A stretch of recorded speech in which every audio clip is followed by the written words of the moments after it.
Kalian bisa nonton di YouTube, Soekarno dia pidato di United Nations, di PBB.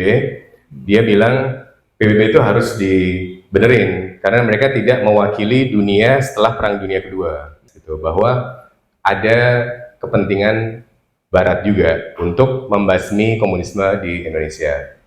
Sementara secara internal, komunis dan tentara itu memang sudah sering berantem dari zaman dari sejak perang kemerdekaan, gitu kan. Jadi komunis dan tentara itu memang selalu bersaing untuk kalau di masa itu PDKT sama Soekarno lah, gitu kan. Untuk untuk berkuasa. Mau langsung jawab aja ya, soalnya kan jawabannya mungkin kira-kira memerlukan waktu 2 hari.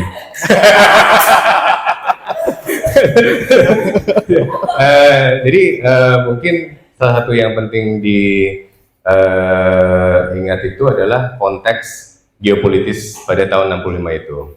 Itu kan masa dekolonisasi dan perang dingin. Jadi kan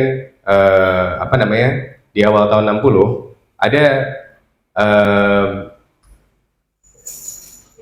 kalian bisa nonton di YouTube, Soekarno dia pidato di United Nations, di PBB. Dia bilang PBB itu harus dibenerin karena mereka tidak mewakili dunia setelah Perang Dunia Kedua, di mana ada banyak sekali negara-negara Asia yang merdeka, negara-negara Afrika, sementara mereka masih untuk negara-negara kulit putih kan, negara-negara Barat. Nah, konteksnya jadinya di tahun 65 itu Indonesia itu kan negara sampai sekarang kan sangat strategis ya.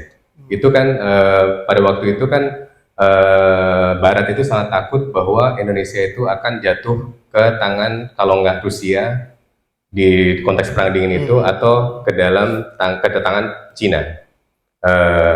Mereka nggak mau kalau misalnya, makanya juga ada perang Vietnam, mereka juga nggak mau Vietnam jatuh ke tangan komunis, gitu kan. Jadi mereka pengen itu menjadi bagian dari mereka. Itu salah satu konteks, gitu, bahwa ada kepentingan Barat juga untuk membasmi komunisme di Indonesia.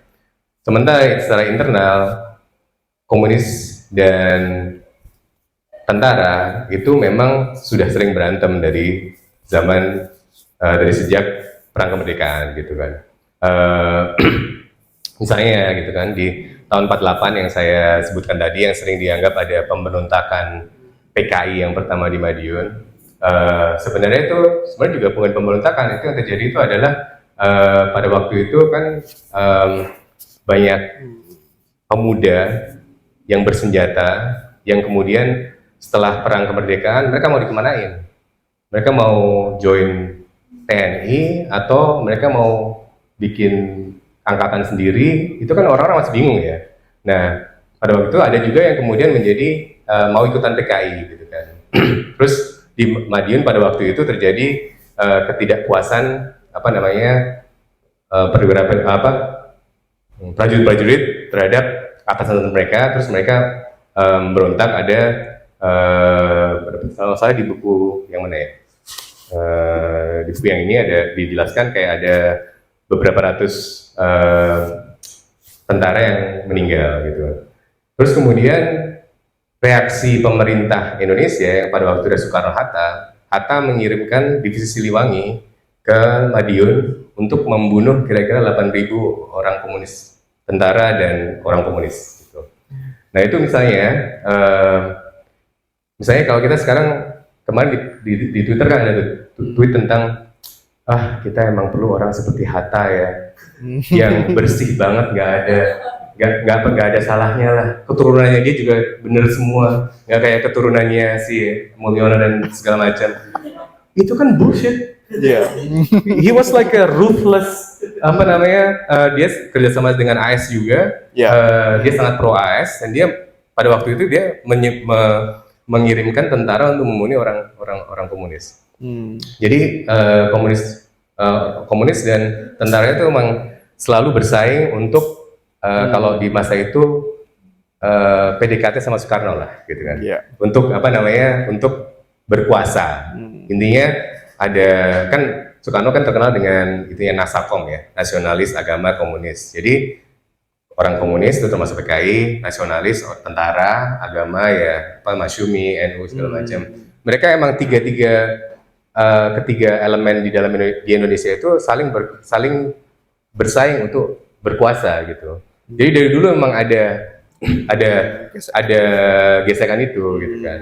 Nah, yang terjadi kalau misalnya dari interpretasi si John Rusa tadi gitu kan, misalnya salah satunya yang terjadi tahun 65 itu adalah entah bagaimana terjadi percobaan kudeta terhadap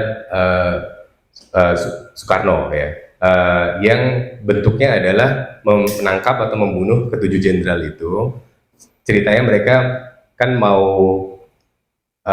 membentuk sebuah dewan jenderal yang akan menjatuhkan Soekarno. Nah kemudian orang-orang yang pro Soekarno preemptive strike, mereka nangkep sama bunuh mereka dulu deh sebelum menjatuhkan Soekarno. Rencananya mereka akan dihadapkan ke Soekarno untuk diadili, untuk dipecat bagaimana. Tapi kemudian mereka keburu dibunuh.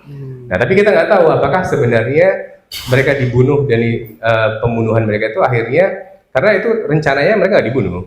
Tapi kalau kemudian mereka dibunuh, nah itu apakah misalnya salah satu teorinya adalah keterlibatan Soeharto, misalnya bahwa dia itu sebenarnya udah tahu hal itu akan terjadi.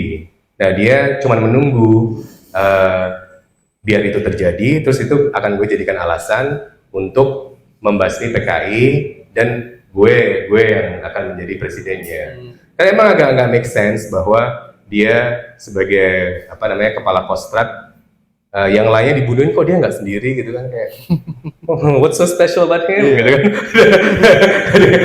Jadi ada juga katanya mungkin Soeharto itu plannya CIA juga, bekerja sama dengan CIA dan juga Inggris dan Australia karena kepentingan geopolitik tadi gitu. Jadi mereka memang TNI dan Amerika Serikat itu memang sangat dekat. Kemarin juga ada ini kan berantem soal mafia Berkeley. Ada seorang mafia Berkeley apologist di Twitter gitu. Ya, yang bilang kalau siapa itu siapa itu. Nah, Nah, misalnya gitu. Misalnya si mafia Berkeley ini kan mereka yang kemudian jadi teknokrat ekonomi Orde Baru. Mereka itu dididik di Berkeley itu dengan dana dari Ford Foundation. Kalau di dunia gerakan, Ford Foundation itu kan kita kenal sebagai kontraktor CIA, gitu kan. Jadi duit-duitnya kan muncul. Jadi kan mereka dididik di situ, terus begitu mereka pulang, kan mereka jadi guru di Sesquad. Mereka sangat dekat dengan TNI, gitu kan. Sehingga kayaknya mereka si TNI dan Soeharto bahkan udah mempersiapkan post 65 plan mereka itu repelitanya udah ada sebelum tahun 65 gitu. Jadi kira-kira begitu. Itu kalau mau baca yang itu bisa di Pretext for Mass Murder itu. Tapi itu kayaknya bukan Kobam ya. Jadi beli yang ini aja nih. boleh promosi buku lain.